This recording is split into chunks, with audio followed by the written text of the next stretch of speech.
May amor, nandito pa rin kami sa loob ng container ni Ratbu at ang daming mga gamit na pwede pang magamit and ang dami rin naman mga gamit na nakakahilo na gusto na namin itapon. Lahat to may amor, itatapon na namin. Pati yung mga nandoon, itatapon namin yan.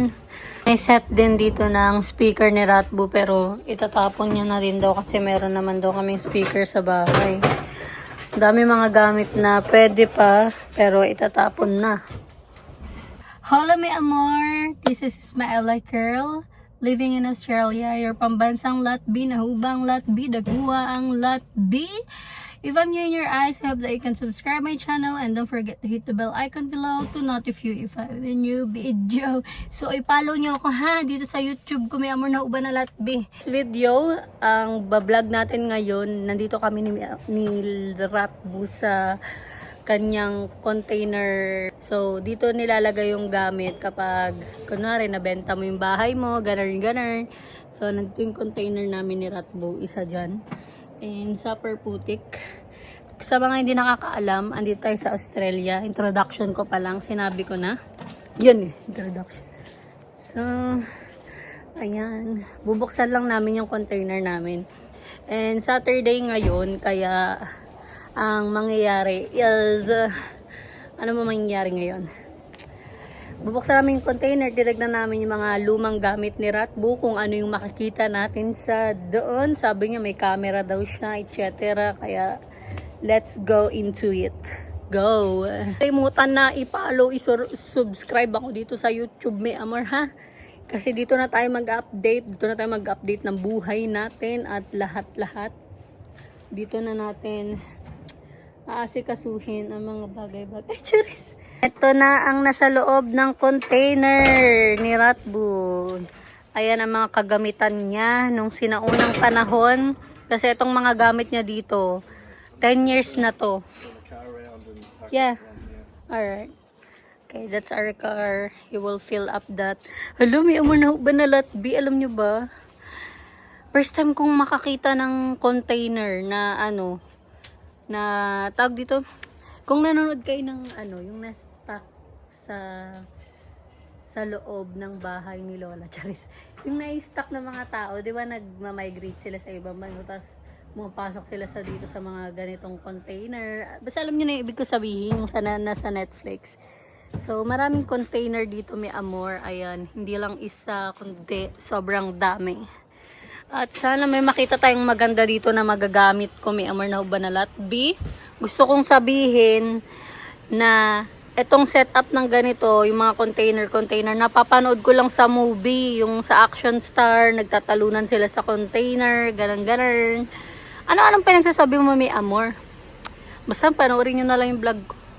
Kakalkalin na natin yung mga gamit ni Ratbu. Ito, mga ano pala to, towels and electronic. Baka nandito yung camera na sinasabi ni Ratbu. Kaya tayo dito sa... Ayan, dami pa dun sa likod ng mga gamit sa container niya. At may kama pa talagang luma. Ito tatapon na yan for sure. Dami, may mga cabinet pa dun. Ano to? Ano ka? Nangangalekta ka ng basura dahil? Hindi naman sa ganun. Gamit to ng asawa ko. Asawa yan ni Ratbu. Dito sa Australia, every month pala, yung container na to, may amor, binabayaran to ni Ratbu. Kaya ngayon, pag kinuha namin to lahat, yung gamit niya, kasi itong gamit niya na to, almost 11 years na nandito sa container na to. So, yung container na to mismo, dito mo ilalagay lahat ng gamit mo. Same din nung naglipat kami sa Philippines to Australia. Ito rin yung ginamit, yung container. Tapos, nilagay lahat ng gamit namin doon. Lahat ng gamit namin ngayon dito sa Australia, may amor.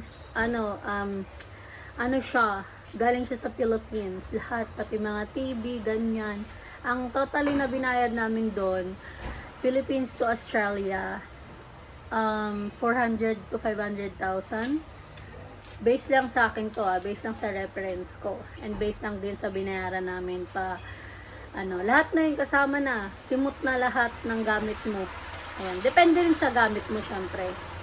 So, Ito naman, kay Ratbo, dito na talaga yan sa Australia. Bali, in-stock nyo na lang dito yan.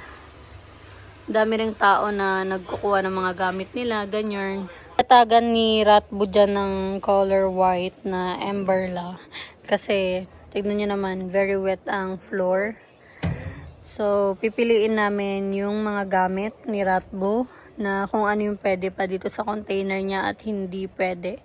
Ayan, itatapon na namin yan. Mga hindi na kailangan na bedsheet. Yung bedsheet pa yan ng jusawa ni Ratbo before. So, tinapon na namin. So, ito yung mirror na, let me see. Yan. You can put all the accessories there, yeah? Okay. Yeah, you can get it. Dami pang gamit nun sa likod ni Amor. We can't decide later. It's okay, it works. Yeah, okay. Seat of the car. Sure. Daming, pinagtatapon na namin yung iba. Ito, ang ganda pa ng salamin. Nice painting. Oh, nice. Okay. Where are you gonna put it? This another one too? Yes. It's like my mum made that. your mom made it. Jeff was looking after it. Oh, nice. May ganito pa, pagpaplansyahan. Tatapon na din ni Ratbo to. Dami pang gamit. May printer pa. Dami pang box sa likod. Mga speaker pa. And then, ito, maganda pa yung table. Yung table na yan, ayun yung upuan. Mga office staff naman, ayun o, mga bago pa yung Crayola. This stuff's... Gaganda. I need to check. DVD is, that's what, Call of Duty. No, these are not good, but DVDs okay. Mga old school. So, bali, ayan na may Amor, nahuba na lahat, B. Ito yung ipagtatapon na namin, pati yung mga nasa loob, pati itong mga nasa labas, ipagtatapon na rin may Amor. Kapag other balik namin, ayan. Tapon na yan. Tapos, ito lang yung mga nakolekta lang namin na kailangan.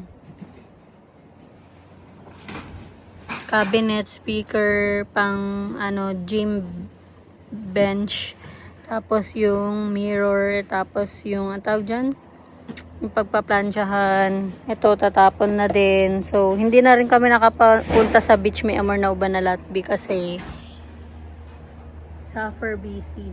Ito ang ginagawa ni may Amor na uban na Latby. Tsaka sumasakit na rin yung ulo ko ngayon kasi kulang pa ang kape. Hindi pa yung ang tawag dito yung padjak ng kape. Padjak ng kape. Ano dar? So, lahat ng container na yun ni Amor, hindi ko alam kung anong laman niyan. Pero, sabi ni Ratbo, halos gamit daw yun ng mga tao, yung mga container here. Tapos, nagbabayad sila every month. Done na kami ni Ratbo mangolekta ng aming mga gamit. So, I'm very hungry na may Amor. Suffer, gutom na. Napakaputik naman dito. Talaga naman ba? Grabing putik. Ayan, may mga tao din na nangongolekta din ng mga gamit nila here. Gusto ko ng kape. Gusto ko kumain ng pagkain. Noodles, ganyan. Nakakagutom din maglinis. Ng mga gamit. Diyos ko, loading si may Amor. Kami sa restaurant ni Ratbo kasi mag-noodle box ako. Marami naman choices na restaurant here pero gusto ko kasi kumain ng noodles. Let's go! Doon surop! Up!